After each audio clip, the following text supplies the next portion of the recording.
Well, now we're talking. This is the car you've been waiting for. Yeah. This is it. This is our 93 Cobra. I gotta say, it is a good, clean jumping off point for an automobile. And that's about what it is. It's just a jumping off point. And I must say, being on the track with some of these things in full race trim, they look good.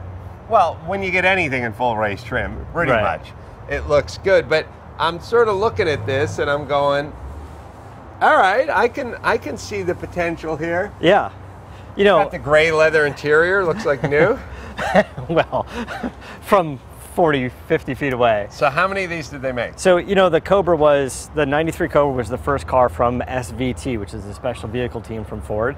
They made 4,993 Cobras and 107 R models, which was meant to be more of a track version. They sold it to race guys with a license, actually, and then they can put in their seats and stuff and make it more of a track version. So right now, what could you get one of those R models for? You know, I've seen, obviously you don't see many of them come up, but I see them around and they're like 50 grand.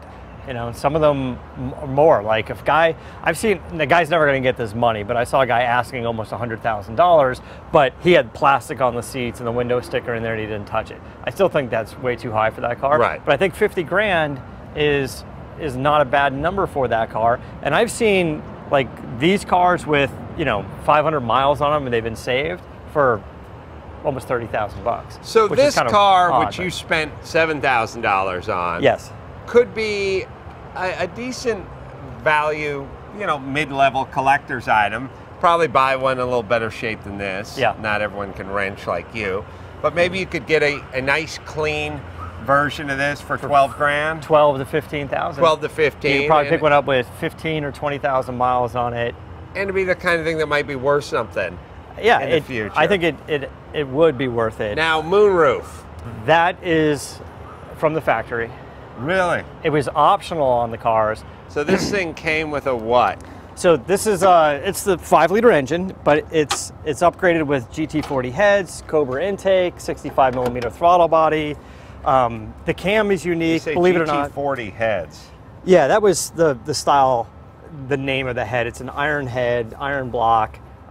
They still make an aluminum GT40 head. That was just what they called it. So this is the boot you're talking yeah, about. Like here. this kind of stuff is always gone, right? And what's the displacement, sir? It's 302. So that's traditional enough. And with the upgrades, it's 235 horsepower is what it was rated at. Who knows if it was underrated or not. I'm going to throw this on the dyno before I pull the engine out just to see what it is.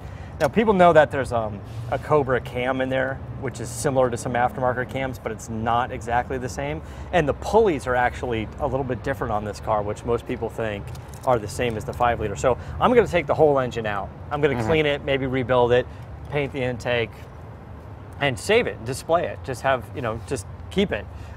Display it where? At the Holocaust Museum? No, I'm gonna. Where you're gonna display it? I'm gonna. Wow, is that a smog pump from the mid '90s? Woo! I'm gonna stick it in the lobby. I right was here. gonna go to the Guggenheim, but I just saved myself a trip.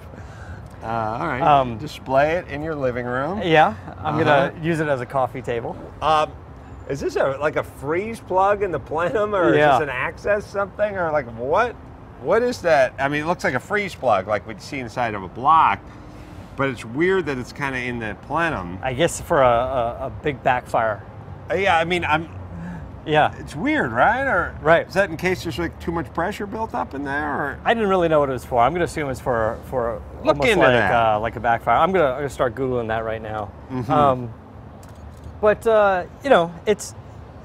it's a fun car. This one is a little rough. When I got it, all the emission stuff was taken off, so I've been putting more emission stuff on it. So what's the upshot here? You're going to get as many guys to give you as much free shit as possible. Yes. Ooh, it's a heavy hood. Yes. And you get it like would you do like a crate motor in here? Yeah, we're going to do, Roush is going to do a motor, which is going to be kind of cool. A group called Maximum Motorsports can do the whole suspension on it.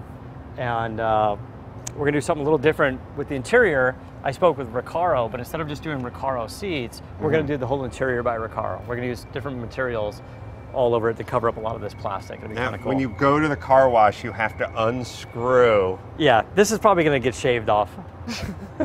The year's 1993, everybody. the collapsible, this thing. And it's in the front. It's the worst place for it. What is there? Look.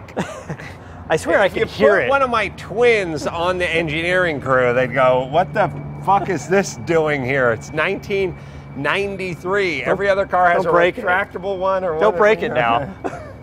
You literally have to unscrew it. I guess it's good for beating your kids. Like, oh, you know, when they get rowdy in the parking lot of the Costco, like, get the hell, you know, it's sort of like that version of Dad reaching for his belt. Like, don't make me go to the garage and grab the antenna. You mind me, you get over here. Yeah. You know, and then we'll do, you know, we'll put a 6-speed in it from Hurst. I like the Recaro. The Recaros are going to be awesome. I do, and like I said, I like the jumping off point of this car. It's a good. So now that it's 20 years old, there are companies like, there's a company called Late Model Restoration. I could buy the whole, everything. I could buy the sheet metal, I can buy all the black trim, I don't have to go to the dealer for it. Everything's How hard now. would it be to get rid of that moonroof? I'm gonna know. I'm gonna drive it over to Bodie's shop right now and tell him welded a piece of metal, see what he says. It'd be nice. Oh, the smells so right. That clutch might be a little tough. Wow. And it might be in gear. There you go.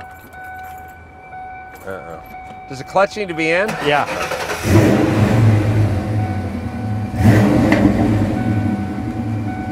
That's the sweet sound of Flowmaster.